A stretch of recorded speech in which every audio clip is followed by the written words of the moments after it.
Justement, dans votre livre, il y a un chapitre qui est extraordinairement intéressant. C'est là où vous racontez comment De Gaulle, donc revenu au pouvoir, retrouve une France totalement endettée, Mhm. un peu comme aujourd'hui. Oui, tout à fait. Il y a une mission du FMI qui arrive à Paris en France, 57. voilà, vous le racontez. Et comment il sauve la France et désendette la France Mhm. avec la Banque de France. Exact. Si vous pouvez nous... Alors, Alors, bon, on va pas... c'est difficile effectivement, de résumer tout votre livre. Là, franchement, vraiment, j'encourage tous les Français à le lire parce que c'est vraiment important de savoir comment la France a été mise en esclavage. Mais il faut quand même savoir que cette loi du 3 janvier peut être abolie et surtout que De Gaulle a désendetté la France quand même. oui. C'est hyper important parce qu'on nous dit aujourd'hui, ah mais Attendez. il n'y a pas de solution, etc. Il y a l'Europe, patati patata. Quand un homme politique est responsable vis-à-vis de sa population, ou alors, faut croire, je mets dans l'ouvrage la citation de Jean-Pierre Raffarin, qui dit, vous savez, la démocratie aujourd'hui, c'est contenter le peuple et contenter les marchés. Je pense que c'est la grande question aujourd'hui. Au fond, dans le passé, l'élection présidentielle dépendait d'un seul facteur, la vie des électeurs. Maintenant, l'élection présidentielle dépend de deux facteurs, la vie des électeurs, mais aussi la vie des prêteurs. Ah bon? Est-ce que Oui, c'était... contenter les marchés, Et surtout les marchés. et surtout les marchés d'ailleurs. Parce qu'ils ont quand même le droit, ils mettent de l'argent dans l'entreprise France, donc ils ont le droit. Attendez, est-ce que c'était ça notre contrat social? À quel moment on s'est loupé? Mmh. À quel moment on a changé d'embranchement? Et surtout, moi je ne sais pas, je n'ai que 27 ans.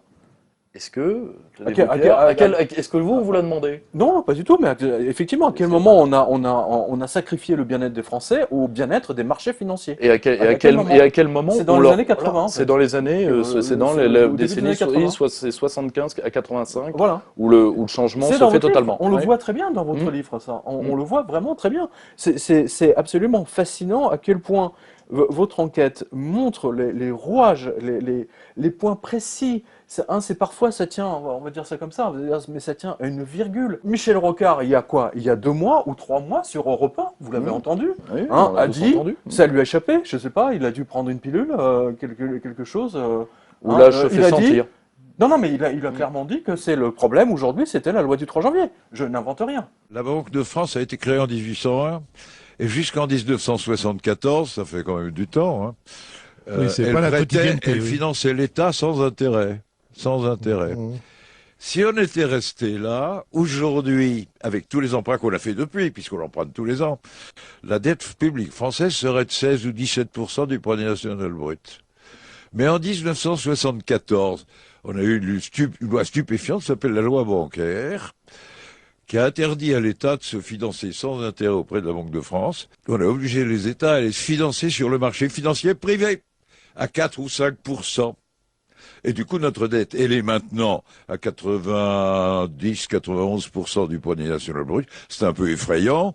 Et donc, il n'est pas, comment dirais-je, illogique, d'un point de vue historique, que la France ait pris cette fameuse loi de 1973, mais dans l'ensemble du monde occidental, des lois identiques ont été prises pour éviter que la fin des accords de Bretton Woods ne donne libre cours à une espèce d'envolée inflationniste généralisée, puisque tous les États pourraient à ce moment-là imprimer autant d'argent, enfin sortir autant d'argent qu'ils en voulaient. C'est ce qui a donné naissance à la loi 73-7 du 3 janvier 73 sur la Banque de France, que certains polémistes appellent la loi Rothschild ou la loi Pompidou-Giscard, parce que c'était Georges Pompidou, président de la République, Valéry Giscard d'Estaing, ministre des Finances, et que Georges Pompidou avait, comme vous le savez, été à un moment banquier chez Rothschild. Donc cette loi a modifié l'organisation de la Banque de France, elle a affaibli les droits du Trésor public par rapport à celle-ci. Donc normalement, dans son article 25, elle précise que le Trésor public ne peut être présentateur de ses propres effets à l'escompte de la Banque de France. Alors on en parle beaucoup sur Internet. Il ne faut pas non plus exagérer le rôle de cette loi, parce que, je vous l'ai dit, il y avait quand même cette espèce de ressort de rappel des accords de Bretton Woods, qui faisait qu'on ne pouvait quand même pas faire tout et n'importe quoi. Mais ce qui est vrai quand même, c'est qu'à partir de là, on a eu une loi qui a été une espèce d'endettement volontaire de la France et de tous les autres États. On s'est dit, la France ne doit pas, il faut être à sage, sinon on va avoir de l'inflation énorme.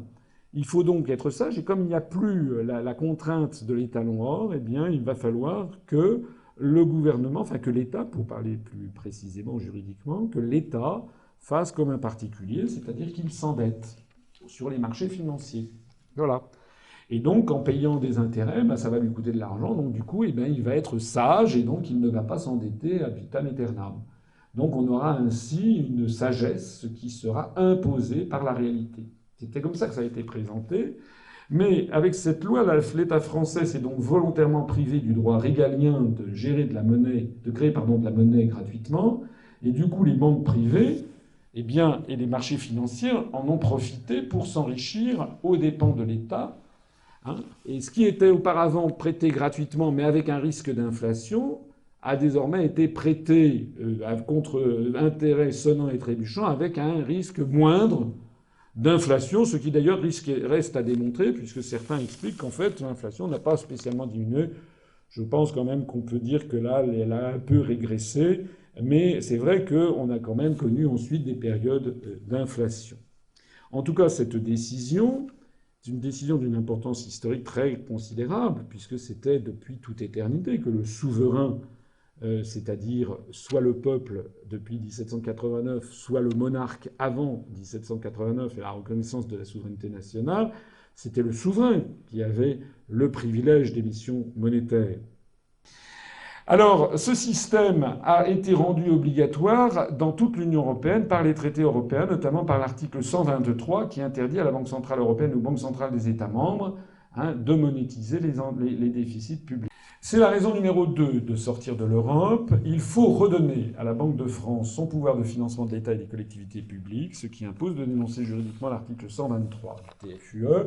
Et je précise que le parti politique que j'ai créé, le mouvement que j'ai créé, propose que les Français soient consultés au niveau national à l'issue d'un grand débat national où tout le monde pourra exprimer ses vues, y compris et surtout les vues hétérodoxes.